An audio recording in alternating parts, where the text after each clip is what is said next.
Hey there, it's Amanda Lamb, host of Follow the Truth. I'm here to introduce you to my latest podcast, What Remains. It's produced by the same team here at WRAL Studios. And it's also about crime and bringing truth to light. In What Remains, I explore how advances in DNA profiling, forensic anthropology, and genealogy come together to solve the oldest cold cases, sometimes using remains that have gone unidentified for decades. What Remains is true crime meets forensic science, with one goal in mind: bringing resolution to families who have waited so long for answers. If you like episode 1 and want to listen to all episodes ad-free right now, you can on Wondery Plus.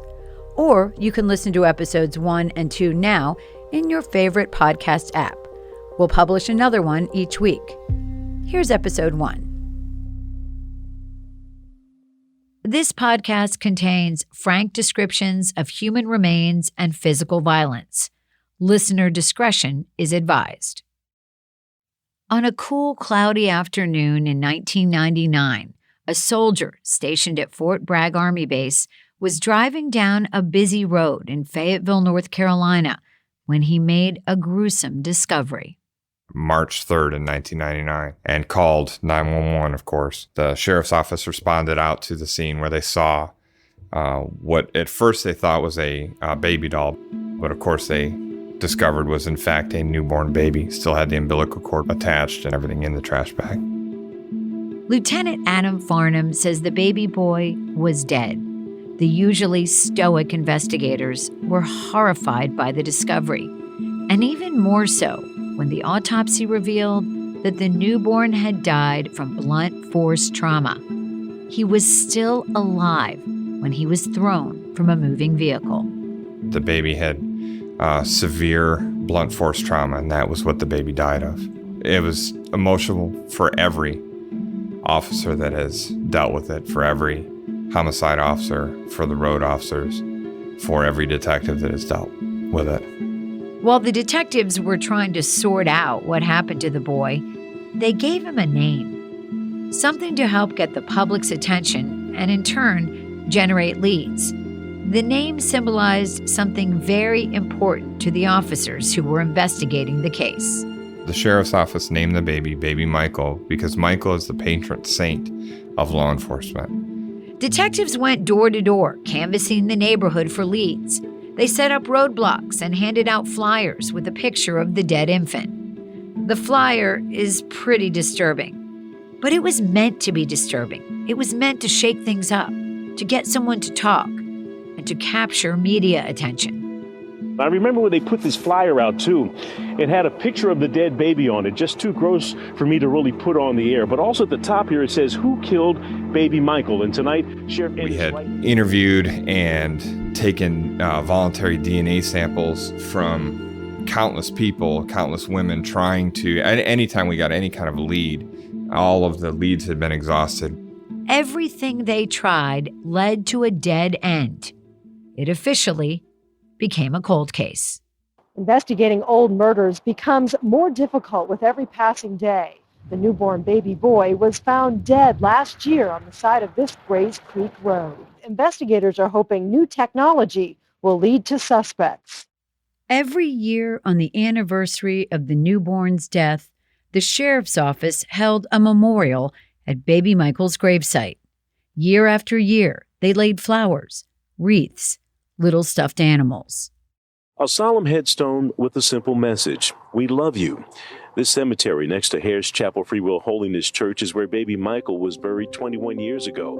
Today, Sheriff in his right placed a wreath. In the U.S., there are around 100,000 active missing persons cases at any given time, and more than 40,000 sets of remains that have been discovered but have not been identified.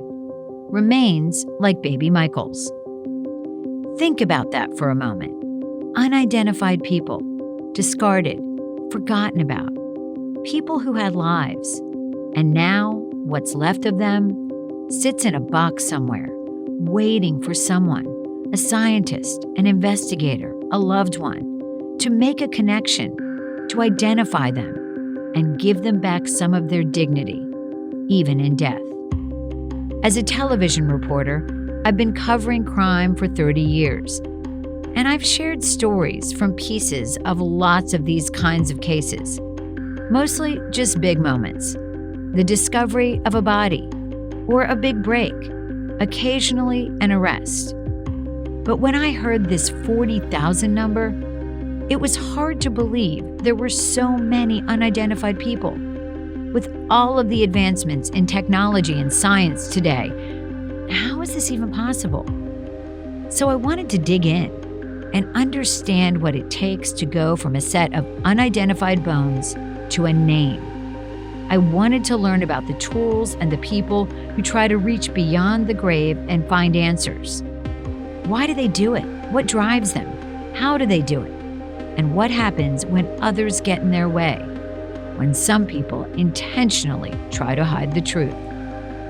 From WRAL Studios, this is What Remains, where we'll dig into the stories of connecting unidentified human remains to the missing and the murdered. I'm Amanda Lamb.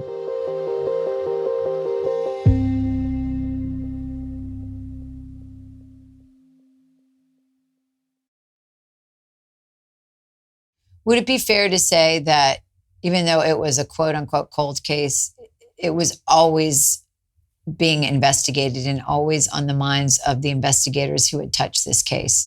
Yes. Although it's cold, it's never really cold because we never forgot it. In 2019, Lieutenant Adam Farnham was the latest investigator to inherit the Baby Michael case. He's a tall, burly guy with a friendly face. He looks like he could probably talk his way into just about any suspect's house. He works in the homicide unit with the Cumberland County Sheriff's Office in North Carolina. He's one of dozens of investigators over the years who have touched this case and been touched by it. When I compiled this file together, there were thousands and thousands of pages, just hundreds of interviews that were conducted, not just by myself, but through all of the investigators over the years. There have been hundreds of interviews that have been done. In October of 2019, 20 years after that roadside discovery, investigators actually got a little break, a small crack, but the first in more than 2 decades. Money was the break. And what I mean by that is we received money through our county government in order for us to send samples that were collected from the original day. We were able to send samples to a private lab. Over the years, investigators zeroed in on several women in the area who had given birth around the time baby Michael was born. They questioned more than 50 mothers and got voluntary DNA samples from them, but none of these leads panned out. What investigators had never done, though, was to see if there was a potential DNA match on these massive online DNA databases that now exist. While baby Michael's remains were buried, samples of his DNA from the placenta and the umbilical cord were stored by the state and preserved as evidence because the case remained open. Some of those samples were sent to a lab in Virginia for DNA analysis. Then, scientists created a genetic profile of the baby that they could try and use to match with potential family members, as distant as they may be.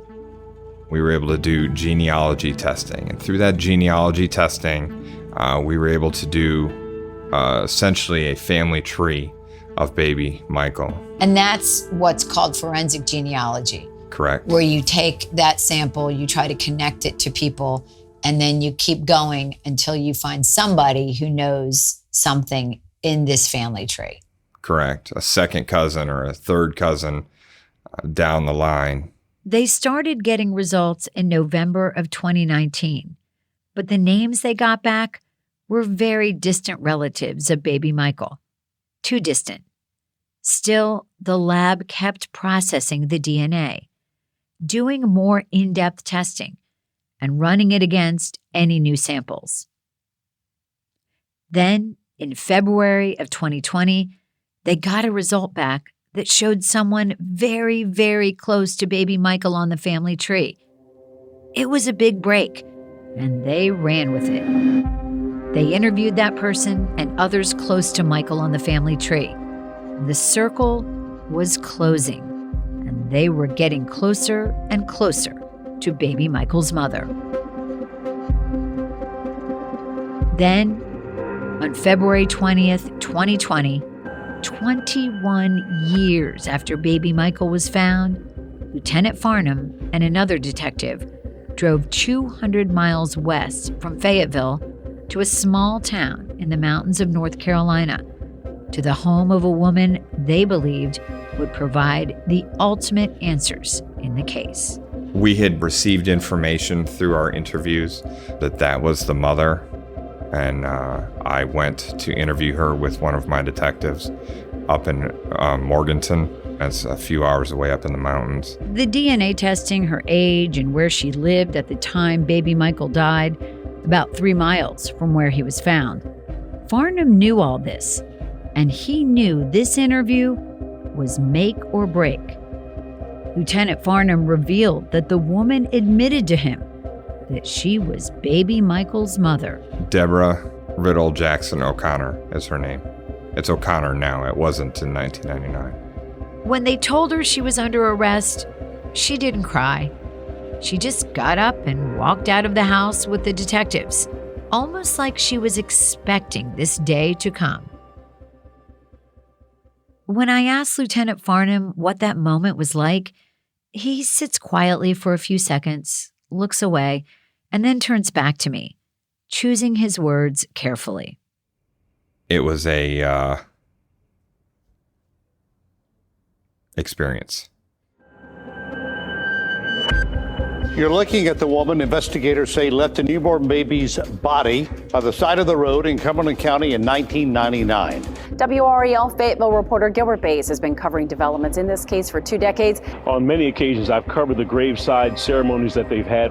54-year-old Deborah O'Connor stood quietly in front of District Court Judge David Hasty as he read the charge against her. First-degree murder in the death of her one-day-old baby boy, authorities named baby Michael.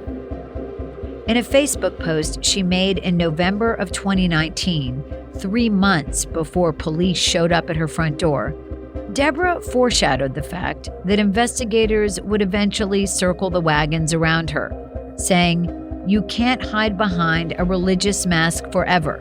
Sooner or later, the mask will slip, and your true face will be known." Deborah grew up in the Fayetteville area and has 2 adult sons from a previous marriage and 2 grandsons. She was in her 30s when baby Michael was born. Who the infant's father was remains a mystery. She and her current husband, Charles, had only been together for 10 years when she was arrested. He was as surprised as anyone by the accusations against her. Charles O'Connor told the media he had no idea that his wife had given birth to a baby in 1999 before they met. He spoke to television station WCNC in Charlotte and said he didn't think Deborah was capable of murder, that this appeared to be a witch hunt. I cannot stand that mug shot that they've got of her. I can't stand to look at it. Because that's not the Debbie I know. Investigators tell us Deborah somehow managed to hide the pregnancy from her family and friends, and then kept the secret for 21 years.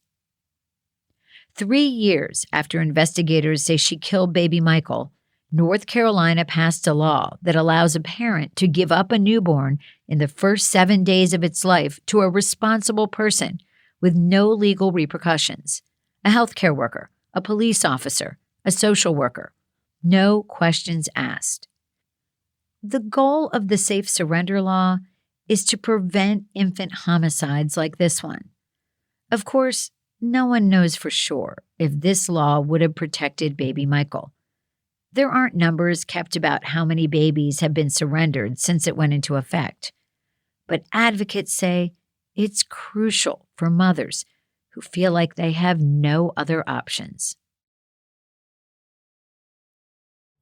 This event, what happened? After Deborah O'Connor's arrest, the Cumberland County Sheriff, Ennis Wright, called a press conference to announce this 21-year-old case had been solved. This person had options. You had a choice. We'll hope that sometimes that you would make the right choice. But in this situation, the right choice wasn't made. Now it's up to District Attorney Billy West to seek justice for baby Michael. Well, first I want to thank the Sheriff's Office for their hard work. I was a young assistant DA when this case was being investigated. I know it was very important to former sheriff, very important to my predecessor. As far as the prosecution of the case, we do have an admission in the case, and we do have the DNA. So that in and of itself is quite a bit of evidence. It's a first-degree murder case, so she is eligible for life in prison, possibly the death penalty if there's any aggravators present. But currently she's charged with first-degree murder, which in North Carolina, the two punishments prescribed are either life in prison or the death penalty. The sheriff says even though they believe they solved this case, they plan to continue holding those graveside memorials, especially this year, because this year, baby Michael would have been 21 years old. It really bothers me. I take it personal when there's so many avenues that we have out there. There's so many avenues that this young lady could have used during that time.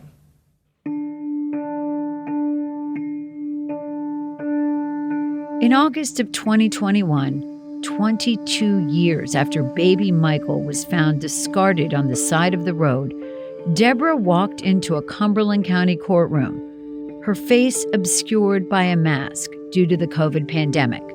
She wore a baggy tan jail uniform and handcuffs around her wrists. Her attorney, Bernard Conlon, pulled out her chair so that she could sit down at the defendant's table. Deborah pled guilty to the second-degree murder of her infant son. Conlon told the court, "We would never understand why his client did this." But he did add some context, saying that Deborah had hidden the pregnancy from her family because her mother didn't approve of her having children out of wedlock with multiple men. He told the judge that on the day in question, she panicked. Conlon later described Deborah driving around, looking for a place to leave the infant. She went to the fire department, but her brother was there. Conlon said she went by her church, but people there knew her mother, and Deborah ended up making the, quote, poor decision to leave baby Michael on the side of the road. Deborah showed remorse for what she did. Calmly, she told the court, "I deeply regret that this has happened. If I could do it over again, it would end up so differently." She also asked for mercy, saying, "I've asked God for forgiveness. I've asked Michael for forgiveness. I asked my family for forgiveness for the embarrassment and the anguish that this has caused them. But most of all, I asked the community for forgiveness. If they could look at my heart and see that I never wanted this to happen, I was in a bad situation. And if I could do it over again, this would not have happened, and we would not be here in these proceedings." The judge sentenced Deborah to a minimum of 12 years in prison and a maximum of 15 years and 2 months, minus the 18 months she had already served in jail awaiting her hearing. Deborah Riddle O'Connor is currently doing her time at the North Carolina Correctional Institution for Women in Raleigh. She is scheduled to be released in February of 2032. For Lieutenant Farnham and all the investigators who came before him, this was personal. Solving this case was something they had to do. They never gave up on baby Michael. But so many, like you said, so many people before you had worked on it. I mean, what was it like to solve it? To get to that point? How did that feel? Gratifying. Lieutenant Farnham gets choked up. his eyes fill with tears. Covering crime for decades, I'd never quite seen a seasoned investigator like this before. He quickly regains his composure and wipes his eyes with the backs of his hands. He explains that for him, justice in a case like this doesn't bring the so often touted word closure to the loved ones of the victim. Yeah, resolution is a good word because, especially in homicide, what people want is their family member back, and I can never give that. However, being able to give someone the answer. I knew about this case from colleagues who'd followed it all these years, from the discovery of the unidentified infant to the criminal charges. And this kind of story, in the unidentified person world, it's a success, but it's rare. More often, the cases I've covered are like that of Ebony Spears. Someone goes missing, there are massive searches, and then the trail goes cold. And I know a lot of people say she's missing, but certainly, my version of it is not only just missing, she seems to have vanished. What happened to Ebony after the break?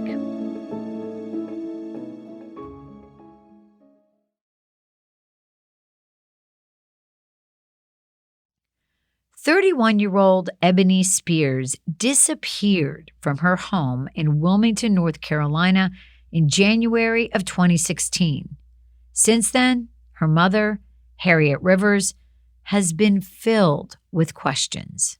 I just want to know if Ebony's alive somewhere and being held captive and can't come home. I would like to know that.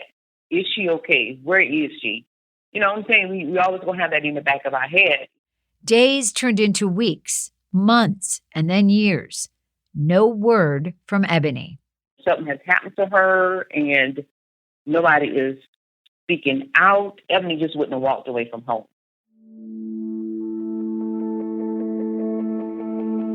Ebony Spears was diagnosed with lupus in 2016. That was really a blow for her when they told her she had lupus, yeah. Her mom says Ebony was overwhelmed emotionally and physically by the diagnosis. So she asked her parents to take care of her 13-year-old daughter, Anaya, for just a few days. They were more than happy to help. They adored Anaya and their daughter and would do anything to support them. Another thing getting Ebony down, she had lost her job as a certified nursing assistant because she took too many sick days.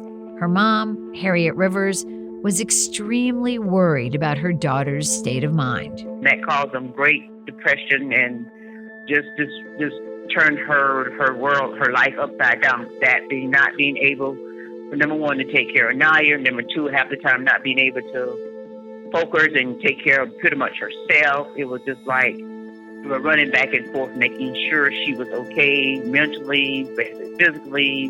When you look at a photograph of Ebony, it's like looking straight into the sun.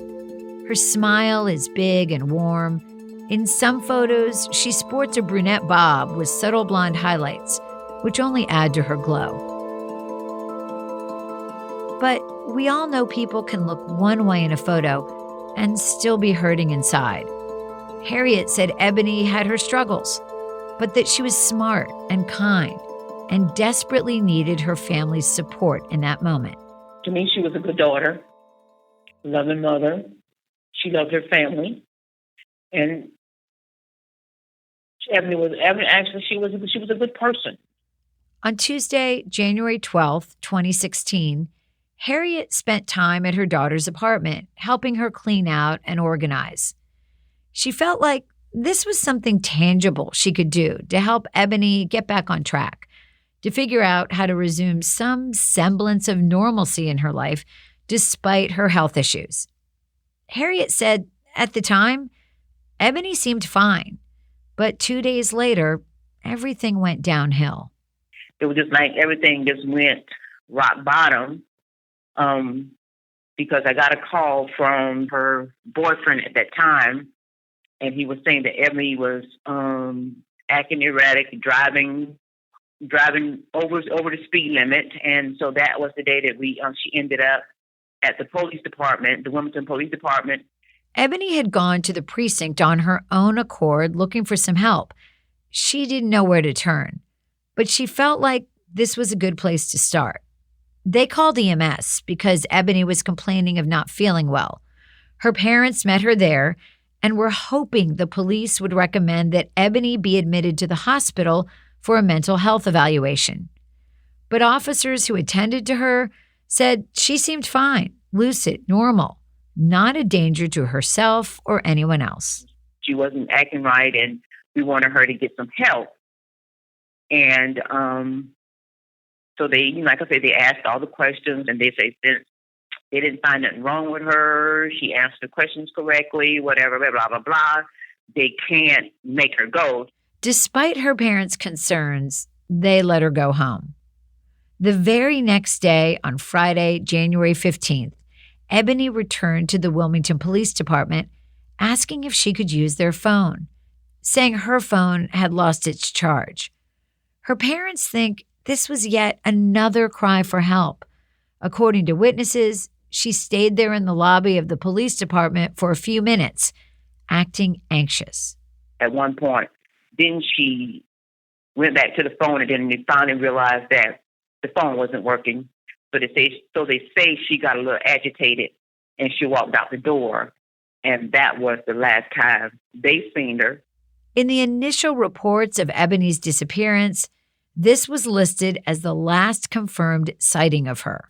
And why do you think she went to the police department these two times? I have no clue, because she kept telling us that she felt like someone was following her. After the police got involved in the days following Ebony's disappearance, investigators learned that someone saw her after the scene at the police department.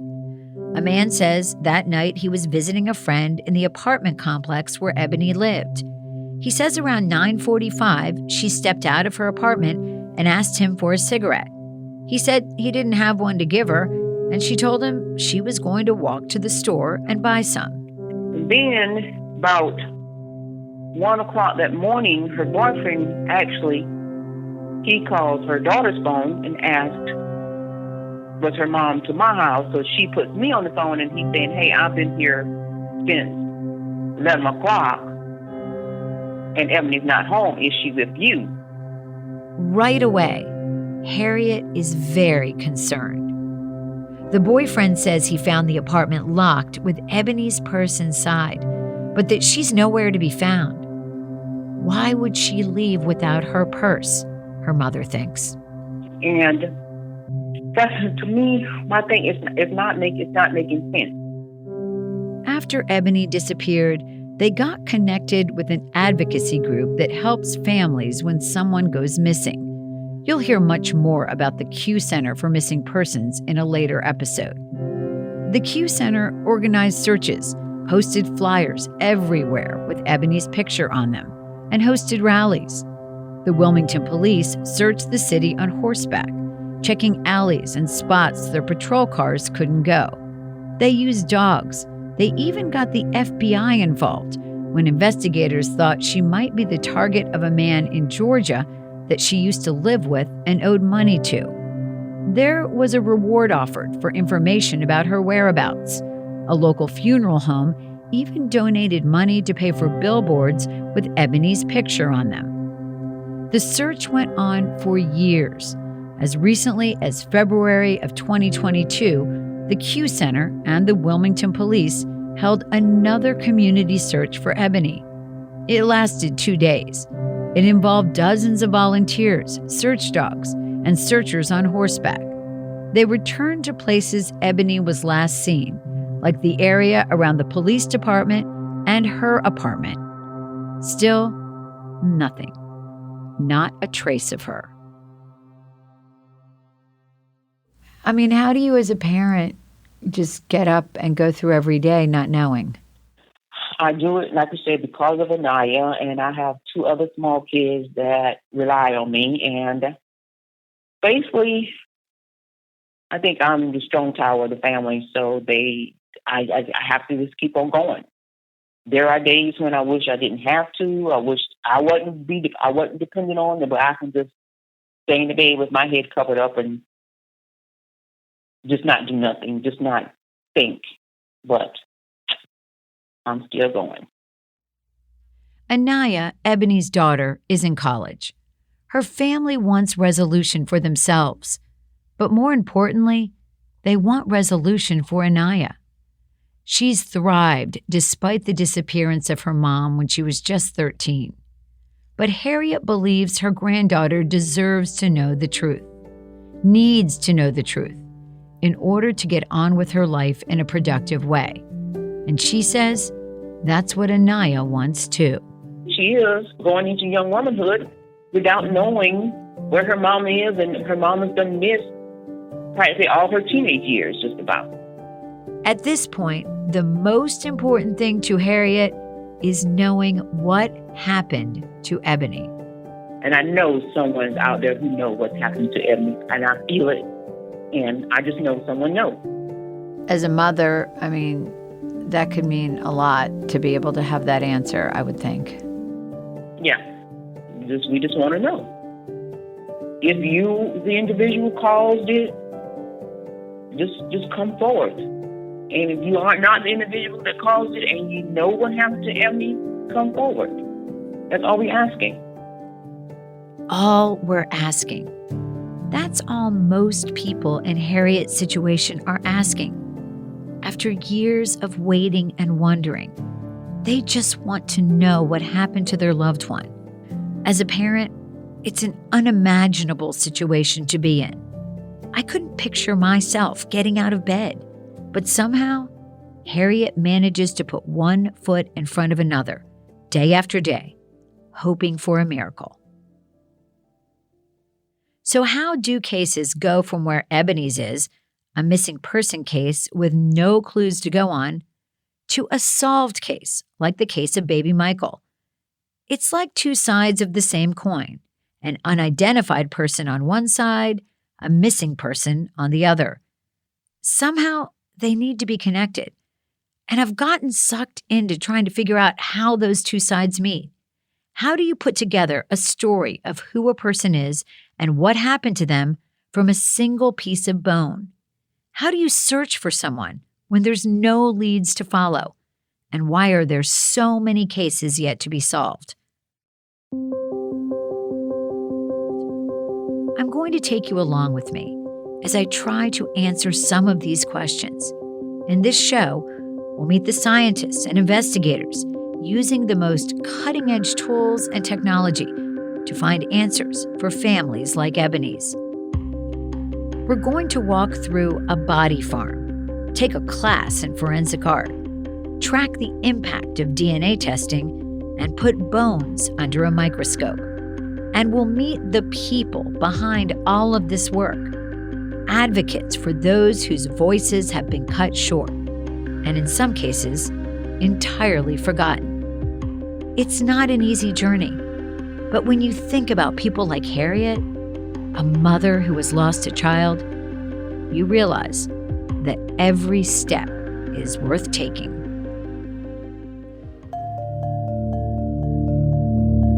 On the next episode of What Remains, pieces of a woman's body are found in a creek. But how did she die? The way that they're able to sort of find the body is when the body is placed in water and starts to decompose, the fats sort of float on top of the water. And so it's just a horrific place for her body to have been left. This episode of What Remains was written by me, Amanda Lamb, and produced by Anita Normanley. Our executive producer was Wilson Sayre, who also edited the episode, with mixing from Mark Maximov. What Remains was directed by Shelley Leslie. Thanks so much for listening.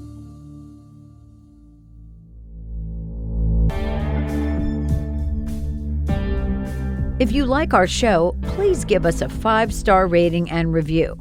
If you want to binge What Remains ad-free, you can subscribe to Wondery Plus in Apple Podcasts or the Wondery app.